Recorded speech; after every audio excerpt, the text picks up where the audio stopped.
Hi everyone, I'm Chola Quilomobil, work for MDM as a health technician, and I'm here with Dr. Paul Chow, who's the medical director for the hospital, and he's also the director general.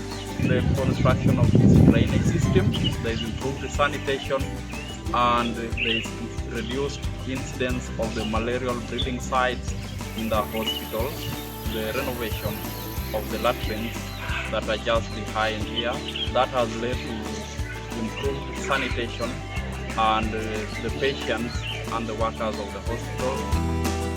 Installation or the provision of the portable ultrasound machine. There was also improvement the construction of the washing bay.